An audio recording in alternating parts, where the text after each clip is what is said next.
Hey everyone, welcome back to the channel. Today we're going to be talking about how to deal with different preceptors. You know, you're going to click with some, you're not going to click with others, but it still can be a good day. So stay tuned to the end when we talk about the best way to deal with that difficult preceptor. Preceptors, and Chansey said, "Ooh, this one about to get funky." Oh yeah, it's always fun when you get to talk about the preceptors, man. And then, I'm gonna keep it mellow. I'm gonna keep it professional. We're gonna keep it G-rated. Yeah, we'll keep I'm it PG-13. sorry. Can I go 13? Maybe. This Maybe is 16? not. This TV is not audience? the station for keeping it rated. We're gonna get real. Okay. With Eventually. the How good. wonderful they are. We're gonna get real about. Right, We're put gonna a get little real. sugar I in was there. just about to say the good, the bad, and the ugly. Because Let's they're start with the all good. type I need A. an old We're fashioned all for type that. A. I mean, that's cut up. Let's go straight for it. I will just say, there is no, in a lot of places, there is no real training course on how to be a preceptor, how to be the best preceptor for preceptees or students. And some are with the understanding that you got to learn both ways, from a good preceptor and a bad preceptor. It's going to make you a better person because you learn to adapt to different people. I think that's bull crap, personally. Call it out, Chansey. I just feel like I'm trying to learn anesthesia. I'm not trying to learn how to deal with different personalities and people that woke up on the wrong side of the bed. You entered the wrong profession. Sir. I'm here learning how to take care of people under anesthesia, how to deliver adequate and proper anesthesia, how to be a safe provider from the head of the bed. You mean to tell me I have to manage people's egos and personalities and everything in my first week, in my first month? Now I get it, it comes with the profession. You have to learn these things, but there's a time and place for that. Like if you're a student, I think that especially first year students, first week, first month students, there should be some extra special care in making sure that they're not with those trash preceptors. Like seriously. That's a tough one. But don't you think that's the hardest time though? For going to their shoes. Don't you think it's the hardest time for you to create that balance because you do not know jack? Exactly. You don't even have a flow. But don't you think that's really hard for them? Hard I for think, who? The it's preceptors? hard for them to let go and let someone else Do you think that the reason why it's that bad during that time is because of the fact that we're so raw? Well, I think that's one thing, but I think it's also that they've dealt with so many different students on differing levels that they don't know how to dial it back for that one. Yeah, we're going to speak on that for sure. Or they just want to do it their way and they're like, you taking too much time, you making me look bad because they're waiting on us. And so then that gets projected on you. No one gets upset when the surgeon takes way too long. Right. Can Or I when tell you guys stories that I've heard from other schools that their schools, or hospital settings, not schools, but their whole culture is if you do not intubate within, it's a ridiculous, A time? irrational, time that is not achievable for somebody with no experience. I think they said either 10, 15, or 15 seconds, doesn't matter what the time is. But something that is really hard to achieve as a newbie, and they will take that intubation and they'll go months without having intubated anyone. So how do you learn? How do you get better? That's the thing. So the reason why we wanted to talk about this topic is there are great preceptors, and I've been very lucky. Agreed. Okay? I've been very lucky that I've had great preceptors, and then preceptor turned mentor. Mm-hmm. Okay? And at the same time, I know that speaking from experience, and I know even people who are CRNAs today can speak about their experience when they're in anesthesia school. I think the culture is just rough. Mm-hmm. And to hear about those hospitals that do that, they can go ahead and do it, get away with it because nobody's calling them out on it. Mm-hmm. And I think that because you want to be an anesthesia student so much, you just shut take it on the up chin. and you take it, but then it breaks you down and destroys you little by little. It takes away the joy a lot of times that you walked in with. Now, it takes away from you wanting to come in here and learn as much as possible to shifting it to let me impress that person. And it's a totally different goal that produces different personalities and different caliber of anesthesia providers, I think. Yeah, it's a healthy fear that you have to have of messing up, but that shouldn't be like your leading emotion going into clinical. It's like if I mess up, if I don't do it in this amount of time, then I'm not gonna be able to learn. It should be, more of an opportunity to learn. And like, let me go in seeing how I can seek out the best opportunity to get this, to learn. Who can I learn from versus, oh my God, if I'm with them, I'm gonna be terrible. Of it's gonna be, you know what I'm saying? That's just so terrible for that person coming in for that first day, first week, first month, first rotation. Even if it's on the second year, because we all have good days and bad days. We all have days that we can come in and just slay, throw a line like darts and intubate. And then there are days that you can't do anything. Even as an anesthesia provider, I've seen where they've had good days and bad days. The thought of I have to worry about not only being good as a student, getting the skills that I've been practicing down for that day, but then I have to worry about not making you upset. How does that work? Or I don't know. It's been a very tough ride. Well, I think we've talked about this. Like, oh, I'm going to be with this person. They don't have a good reputation. And going into those situations open-minded and what can I still learn from this day? Correct. Because you learn something new every day, even from the Terrible ones. desirable preceptors. Right. So I have different takes on this. I feel like it's very heavy for a student who does not have the mindset of not taking things personally, because there is a fine line between not taking things personally and allowing pure abuse. But I think that there are some CRNAs who are tough because they're trying to get you better. Which is, I appreciate. But it's good toughness. It's not disrespectful, because there is very different like tough kind of love. stuff. Like if you get coming up and disciplining your family. It's not putting you down. It's not embarrassing you in the entire OR. Right. I'm all for all of that.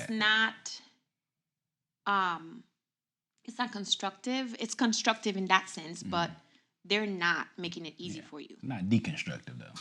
Right. So I've appreciated it, and it has, and we've talked about this amongst us, that sometimes the ones that are tough, I'm like, I want to go, because I want to see, because a lot of the times the students will come out and complain and say, this CRNA is so tough. What you find out is that they have a higher level of expectations and higher standards for themselves, let alone a student. And they're challenging you to be better. And instead of looking at it as you being challenged, you're taking it personally, and you're like, now the person has a reputation. I don't know how many CRNAs with bad reputations that they're one of my best ones. Right. And let's be clear, definitely not speaking about those when I say those are the terrible or the trash ones. It's the ones that are trying to break you down or make you embarrassed or make you feel less than, because I think oftentimes they forget that we are humans and adults as well. Like, you wouldn't talk to an adult at Kroger that way. You wouldn't talk to somebody at the post office. Some might, but it'll be different circumstances, because it's almost like they pretty much know that we're kind of behind the eight ball, or so to speak. We can't do but so much as students. So they take advantage of that. And I think that that's very unfortunate, because, it's kind of like the internet thugs or whatever, like, people that'll do things from a keyboard, but face to face, they wouldn't dare. You know what I'm saying? Like, have that same energy with someone that you would have, an adult that you would have out at the park. You wouldn't treat them that way. You wouldn't talk to them that way. It's a certain level of professionalism and just being humane and a good person that you shouldn't cross that threshold. I don't care what type of preceptor or teacher or whatever you are. But I do agree that it's good to have somebody challenge you and push you towards becoming your best product, becoming your best professional. I appreciate that 100%, and I'm with you, because I've had preceptors that I see on the board, and I'm like, well, who is that? Of course, we all ask around, and I might ask one of my classmates, and he'll say, I wouldn't go with them. They didn't want students or whatever, but they have great cases, and I'm like, well, let's see what happens. Yeah. So I go in there, and like you said, just a little bit more stern, to the point. Show me what you got. We'll talk through it, walk through it, but not extremely jolly or whatever, but cool. Expects different than others, but never said they didn't want students. Never showed me that they would rather not be with me or something. You know what I'm saying? So it's really about just seeking that opportunity, getting what you can from it. It's a little juicer type situation. Extract what you can from it. I like to eat the pulp from the juicer. You know what I'm saying? So I make some bread with it or something. You know what I'm saying? It's always something you can get from the situation. And knowing that when we are practicing on our own, How we want to do it. how we want to do it. With So there's the always something to students. learn. Yeah. What not to do when you become a CRNA. I have a little formula. Because this is a topic for me. You have a formula? Yes, I do. Oh man, let's tell I me about have this a little formula. formula. Don't I have a little formula? One of them. What do Here we you go. think? Don't I have a little formula when it comes to dealing with the preceptors? Mm-hmm. Like you Tell the nervous the people. day before? Well, my thing is, I think that the more prepared you are, the better. So 100%. I personally, I do the care plan, but I find that I can learn so much more by just reading rather than going and writing up a care plan.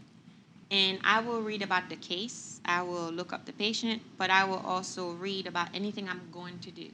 For instance, if I'm going to go in art line, I'll remember that I'll go back to art line basics and read and talk about that. I will try to review medications that I'm going to giving. I'm going to be as detailed as I can.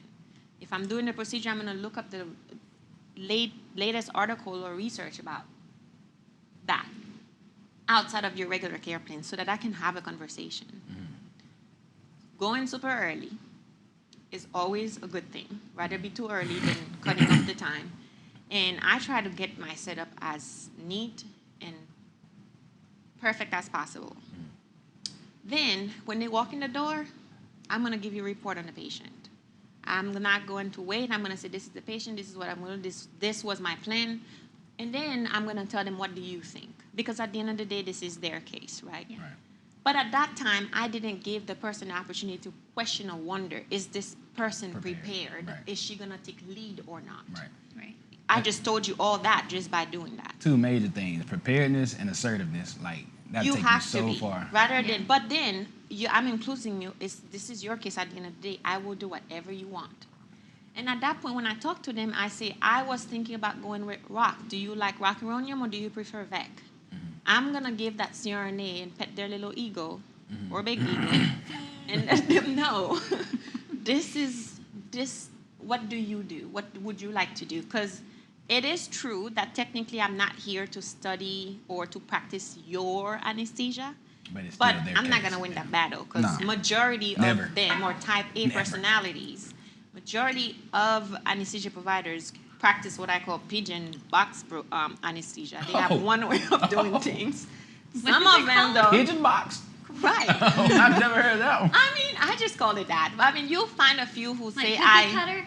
cookie cutter. Y'all like found it's out their Judy, thing. Judy has a lot of sayings and quirks. And I do. This but is for what I me, call it's it. like I don't have any disrespect for Pigeon it. box. It works for you. It works for you. That's great. Like you said, when in Rome, do in Rome. This is the message I'm giving by giving you the option. Because you know what? I will be with a different CRNA who will tell me that this is their only way and one way. And guess what? For me, that's another one that I added in the box. You got to be assertive. I go and I try to go pre-op my patient as early as I can. So that by the time you come to me, if I haven't seen you yet, I've already seen the patient. And I'll try to be fast. Now, first time you go to CRNA, they don't know. This is how I tell you because your big question is, I used to be asked, are you a junior or senior? And I hated that question. Because if you say Why did you hate that? when I was a junior, you say you're a junior, automatically they're like, well, that means you can't sweep. That means you can't do that. But everybody develop things at different paces. I'm good. But how do you tell the person I'm good? Because then that'll be the one time you actually forget to sweep, right? Yeah.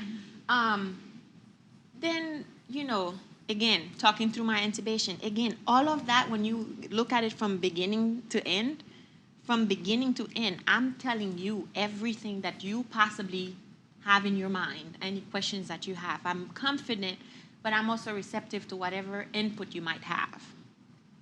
At that point, I don't care if you're a mean CRNA, nice CRNA, if you're not, what's going to happen is you will either say, okay, well, she wants this. She's hungry. I'm going to teach, because now I create a teaching environment. Or you are going to just leave me alone and let me be. And then this will be the CRNA that everybody tells you is awful, but in the end, or the MDA, but in the end is actually not. They're just a lot more challenging. I think hearing about the ones that are like, I don't like being with them, they ask so many questions. Like, change the script on that. These questions are going to prepare us for boards. And if you don't know, well, you're going to know. And it's okay if you don't know. Yeah, it's That's okay. the thing. I think a lot of us, of course, going in those first couple of weeks to months is the fear of not knowing or having the answer for whatever they ask. And I know Judy's, we've talked about this before, she would study like a mad person to make sure. They go Well, I'll so tell quick, them. and you're like, and sometimes I'm like, hold on, let me think about it for a second. Just give me a second. Give me lunchtime. I got that lunch. I mean, I I gotta go to the bathroom. Right. Is it in the middle of intubation? I know we'll say pimping. I don't look at pimping the same way. I'm like, yeah, go ahead and pimp me, because what's gonna happen is either I know the answer or I'm about to find out. Well, that's what like, you say. You look at it differently now. That's the difference. I don't know. I walked in that way though. I have to You tell just said you look at it differently. No, like when I hear pimping, I don't look at it this. I say pimping, but I don't say it with the same meaning as everybody else Like, it's does. not a negative It's not a thing. negative thing for me. I got you. Again, mindset I think will save you with all these different personalities. Yeah. I'm not going to challenge you unless there is patient safety. I'm not going to challenge you on what it is that you want to do for the case, even if it's different from me. I'm not going to take it personally. If you tell me that I'm doing something wrong and I'm not doing it right and you're all flustered and upset, well, that's on you.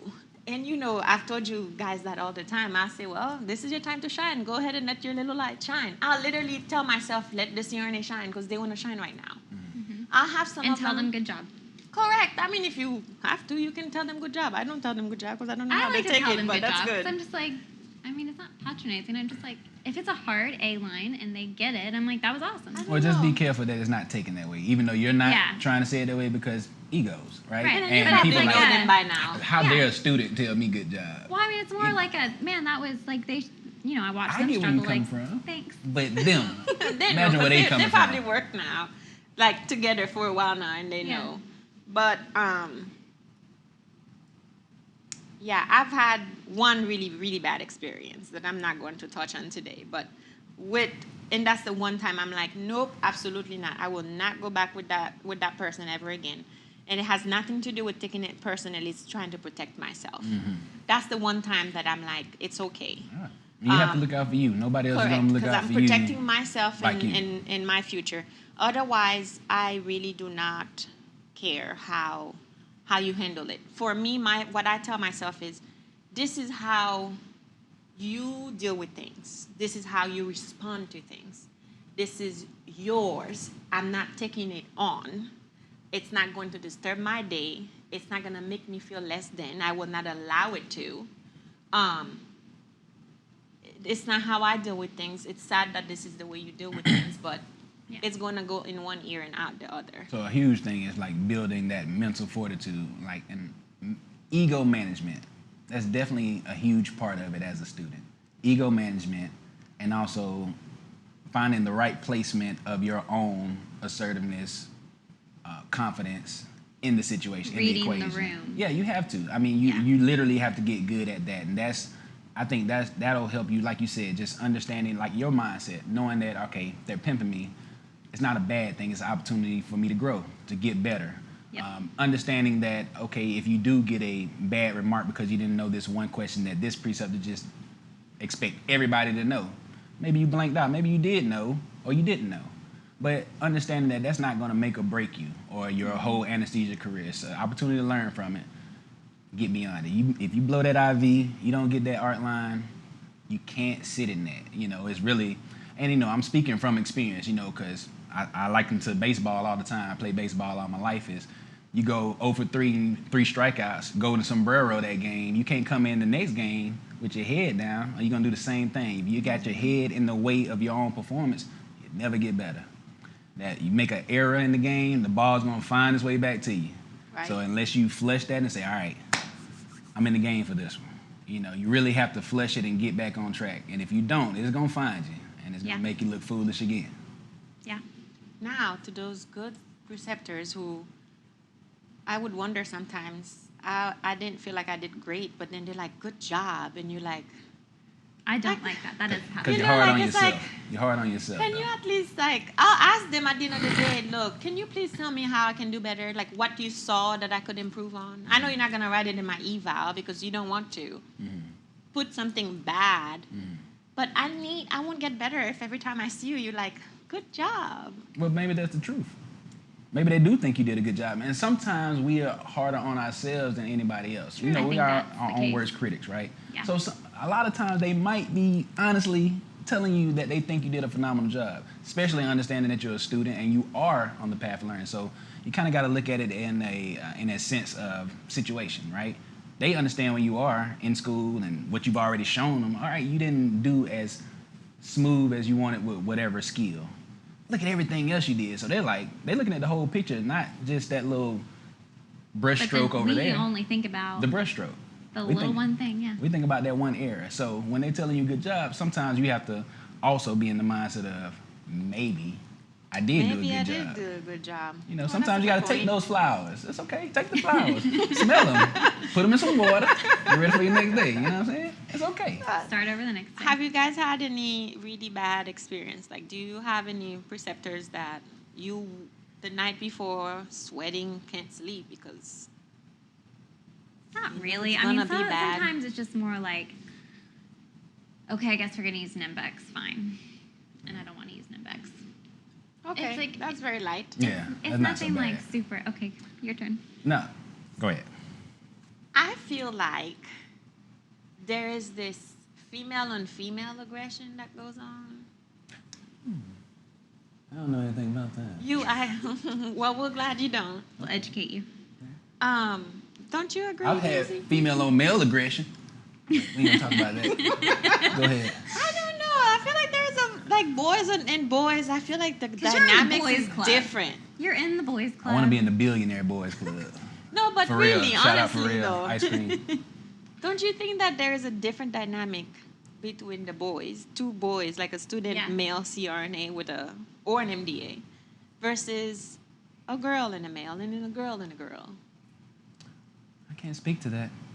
I mean, I've heard. Obviously, you heard- hear I've about definitely heard of the it. female on female aggression. You do hear about that often, and that not just in the arena of anesthesia. You hear about that. I've heard about it often, and it's quite unfortunate. I mean, you hear about just nurses eating their young and all that kind of stuff. It's just silly stuff that you're like, why, you know? But it exists. Yeah. It's really just learning like mindset and how to navigate through it. Once you realize something is there, it's not going anywhere. It's like, all right, how do I manage through it? You know, you see a tide coming. All right, what am I gonna do? Am I gonna go under the wave? Am I gonna go over the wave, through it? You got to figure out what you're gonna do because the wave's coming. Yeah. You know. But you guys can speak to it specifically, obviously. No, there is that. The worst thing that I've seen, and I don't think it necessarily had to do with the gender. I think the student didn't know the answer to a question, and it's the surgeon who asked. But then for weeks on, they would make fun about the fact that the student didn't have the answer to the question. And now I, as a student, was asked the same question, not knowing what the reason for the question was, just answered, and was compared to the student, and the entire OR was laughing. That's not necessary. Unfortunate. That doesn't sit well with me. Yeah. And I feel very disappointed in, those preceptors, because as simple as the answer could be, you never know. Maybe the student freaked out because of your personality alone, or because they're not used to having surgeons asking them questions. Like, so many different things could have gone through their head and not know the answer. And when it's destructive like that, and I think there is a big component of anesthesia school is heavy, but emotionally, I think the preceptor portion of it has a lot to do with the unspoken emotional destruction that happens to 100%. SRNAs. Yeah. But that's where I think the emotional intelligence comes in that you were talking about, that, you've got to read that room. You've got to know what's about to happen and make a plan. And that's a great book. If nobody's read that emotional intelligence book, I mean, it just helps you to unlock some things about the way you think, about the way others think, how to navigate and manage those emotions, those feelings, those situations, and just become better. My wife and I, we actually try to read that every quarter, just reread it, because, just like with anything, if you're not using it, you'll lose it. Yep. You stop thinking about the concepts that you learned and, the ways that you've changed your life or adapted, to be a better person. So Great book, great concept of just, Yeah. you know. The book for me that's like that is called The Four Agreements by Miguel Ruiz. And I'm very happy that I read that before anesthesia school because it helps me really like not take things personally when at the end of the day when you tell me something, whether it's nice or not nice, my question is what is the message you were trying to give me? And I take that and I walk away with it. The only thing is I think that although I feel like I do really well with managing those difficult situations, I think it drains you still at the end of the day. More so than the clinical aspect of it, than spending the entire day managing it's still very draining. And then you It get is. up the next day and you still do it, you Oh do yeah, it because again. you got to get ready to do it again. Like you were saying, like what's the difficult people? If you've had that difficult person, then you see you got that person again the next day. It's like, but you know, you really just have to suck it up, get ready for, be determined to make that a good day. You Yeah, know, it's the growth mindset. Yeah, and you Like, and you have can to learn from this. And you just, but it's developing that mindset is something that some people don't come in with, and you have to figure it out during school. Yeah. That's why it's always good to have good people around you. And I know you know, you guys in your program say y'all speak often. You know, you talk, y'all debrief. That's huge in my opinion, and I think that's how you can really develop that thick skin and that better understanding to be more prepared next time. Because what you went through is probably something she hadn't went through, but she can be prepared for when that time comes for her, Right. or if she has that same preceptor. So debriefing with like-minded people that can be honest with you, be open with you, you know, tell you when you were wrong, even if you're trying to, you know, I guess save face for self and say, well, they did this, and they say, well, what did you do? And then they actually are honest with you and tell you, well, maybe you shouldn't have done that, but I see where they may have been coming from. And then work on ways that you can be better and talk about, okay, how was your day?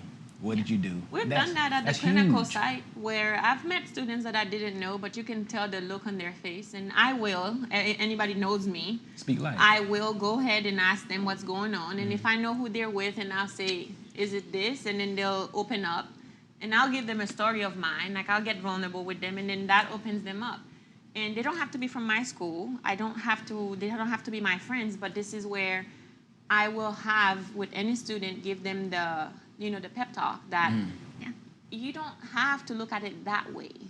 You don't have to take it personally. You don't have to feel the have way to that carry you it. feel. You don't have to carry it. Yeah. And what was the person trying to teach you at that moment?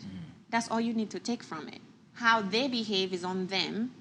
It doesn't have to destroy your day. And then they'll take a deep breath and they'll go back for the day and they're like, you know what, I really needed to hear that. That's a great point you made as far as it doesn't have to be somebody from your school. I think if we, as a community of student nurse anesthetists, actually reach out to help one another, regardless of what school you go from, that is huge, because sometimes you guys may have been there already a month or two before I get there. So you already got the lay of the land, you know, this, that, and the third. Say, hey, let me show you this. You know That the tea. speaks volumes. You know what I'm Yes. saying? That makes you feel more comfortable. I'm here with my people. Like, they're in the trenches with me, you know what I'm saying, versus feeling alone. And, you know, we had one instance where I was at the same location as Judy, and I saw, you know, her in the hallway kind of like, I don't want to say frantic, but you were changing rooms. In a hurry, because we were changing rooms. And I'm in between cases. I just dropped a patient off, in PACU, and I was, what can I help you with?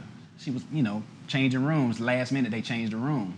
Yep. So I jumped in to help her out. You know what I'm saying? And I think we had just met each other not too long ago before that, you Right. know, for the first time, but it's just like, hey, it's another student.